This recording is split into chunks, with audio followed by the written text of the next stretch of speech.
Hello friends അപ്പോൾ ഈ കാണുന്ന ടബിലെ മീനുകളൊന്നും ചത്തുപോയിരിക്കുകയാണ്. നമ്മൾ കഷ്ടപ്പെട്ട് നമ്മൾ കിണറ്റിൽ പിടിച്ചെടുത്ത ബിഗ് ഗേസിന്റെ ഫീമെയിൽസും മെയിൽസും എല്ലാം ചത്തുപോയിരിക്കുകയാണ്.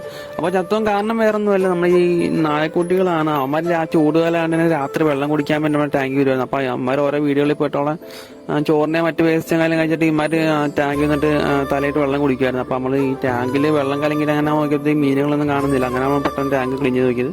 അപ്പോൾ ഫുൾ ആൽഗയും കാര്യങ്ങളൊക്കെ തന്നെ നമുക്ക് വേസ്റ്റ് ഒന്നും കാണാൻ പറ്റില്ലായിരുന്നു. നമ്മൾ ടാങ്ക് ക്ലീൻ ചെയ്തപ്പോൾ ഞാൻ അടിയിൽ നിറച്ച് മീനിന്റെയും മറ്റു തലയും അതുപോലെ തന്നെ ചിക്കൻ്റെ ഒക്കെ ഒരു എല്ലും കാര്യങ്ങളൊക്കെ ആയിട്ട് ഫുള്ള് ഷോക്കായിട്ട് കിടക്കുമായിരുന്നു. അങ്ങനെ മൊത്തത്തിൽ അടിച്ച് വെള്ളം കലങ്ങിയിട്ട് മീൻ മൊത്തം ചത്തുപോയ അവസ്ഥയാണ് നമുക്ക് ഉണ്ടായിരിക്കുന്നത്.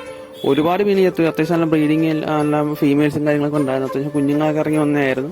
അപ്പോൾ അത്യാവശ്യം ടാങ്ക് നിറച്ച് മീനൊക്കെ ആയി വന്ന ഒരു ഇതായിരുന്നു. അത്തേക്ക് മൊത്തം എന്തായാലും ഒത്തിരി ചത്തുപോയിട്ടുണ്ട്. അത്യാവശ്യം കുഞ്ഞുങ്ങളെ കിട്ടിയതാണ്, അവരും പിന്നെ ചത്തുപോയി. എന്തായാലും ഇപ്പം മീനുകളൊന്നും ഇല്ല തൽക്കാലം. നമ്മളെ കിണറ്റിൽ എന്തായാലും കുറച്ച് മീനുകളായി വരുന്നുണ്ട്. അതിന്റെ വീഡിയോ അടുത്ത വീഡിയോ ആയിട്ട് നമുക്ക് കാണിക്കുന്നതായിരിക്കും. ഓക്കെ, അപ്പോൾ ഫ്രണ്ട്സ് എല്ലാവർക്കും ബൈ.